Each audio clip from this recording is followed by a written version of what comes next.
Kwentong bilyonaryo ang ating pag-uusapan, hindi pa huhuli ang ating ipinagmamalaking pure Filipino blood billionaire na si Manny B. Pangilinan o mas kilala sa tawag na MVP. Ating ibahagi at pag-uusapan ang life success story ni MVP kung paano nga ba siya nagsimula at naging ganap na bilyonaryo. Pero bago natin ipagpatuloy ang ating kwentong bilyonaryo ay kung bagong padpad pa lang kayo sa aking YouTube channel ay huwag kalimutang mag-subscribe at pindutin nyo lamang po ang notification bell button bilang pagsuporta na rin sa aking YouTube channel at sa aking ginawang video at para hindi rin ma-miss ninyo ang ating mga bagong uploads. Success is about passion. Passion to succeed, passion to compete, passion for excellence. Sa mga hindi pa lubos na kakakilala kung sino nga ba si Manuel B. Pangilinan o kilala sa tawag na MVP ay isang pure Filipino businessman at sports patron na naging isang self-made billionaire na isinilang noong July 14, 1946 pangalawa sa tatlong anak ni na Soledad Velez at Dominador Pangilinan. Nakapag-aral sa pribadong paaralan noon si MVP mula sa primarya at sekundarya school at payak lamang ang pamumuhay noon ng pamilyang Pangilinan na kinagisnan noon ni Manny. Nakaranas rin umano dati si Manny ng middle child syndrome, pakiramdam noon ni MVP na paborito ng kanyang daddy ang kanilang panganay habang ang bunsong kapatid naman nilang babae ang laging pinapaboran ng kanilang ina. Kaya dito lalong nagsusumikap si Manny para ipakita at lalong ma-recognize ng kanyang mga magulang. Kaya naman proud na proud ang kanyang mga magulang at laging bukang bibig at ipinagmamalaki sa kanyang mga kapatid at mga kapamilya ang mga medalyang nahakot noon ni Manny.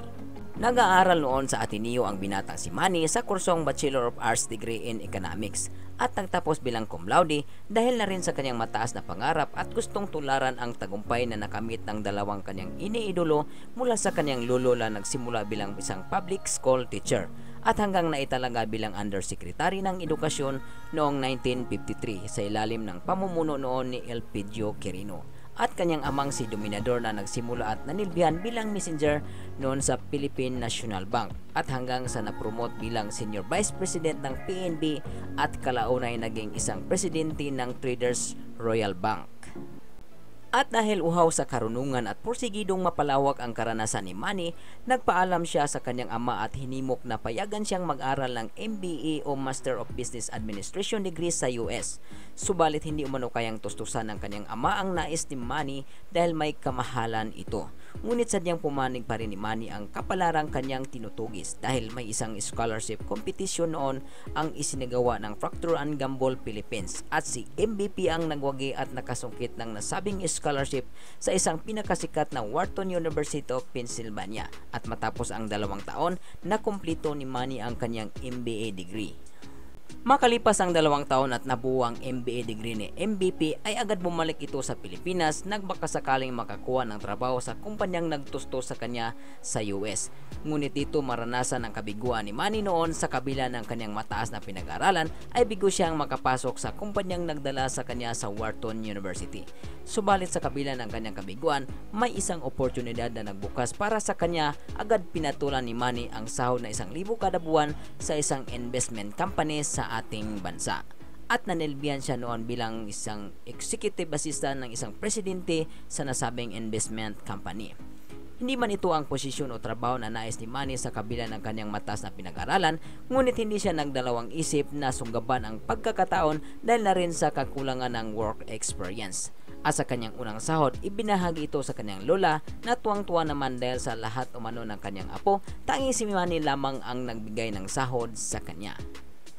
Iniwan ni Manny ang kanyang unang trabaho sa kadahilan ng nais niyang may mapatunayan sa sarili at lalong mapalawak ang kanyang kaalaman na naaayon sa kanyang napagtapos na kurso. Kaya lumipad si MVP sa Hong Kong dekada 70 para makipagsapalaran. At taong 1974 na-recruit si Manny ng Bangko International, isang Philippine investment bank na nakabase abroad at hanggang nairekomenda pa siya sa isa pang bangko ang Amex o American Express na lalong nagpalawak sa kanyang koneksyon at nagpausbong sa kanyang tinatahak na karera. Dahil napakagaling umano ni MVP kung paano pangasiwaan kung ang pag-uusapan ay ukol sa financial system ayon sa dati niyang katrabaho ni Manny noon.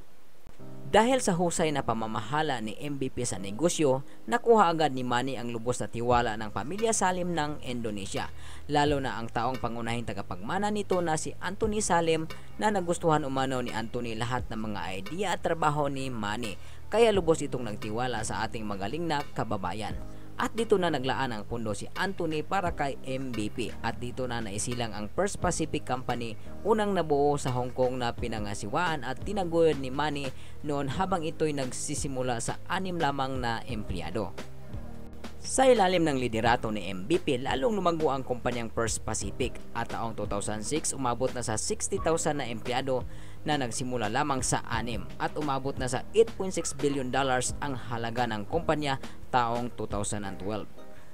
Sa loob ng 22 years bilang isang OFW sa Hong Kong, nagbalik muli sa Pilipinas si MVP at muli niyang maharap ang mga hamon at tagumpay bilang isang businessman dito sa ating bansa.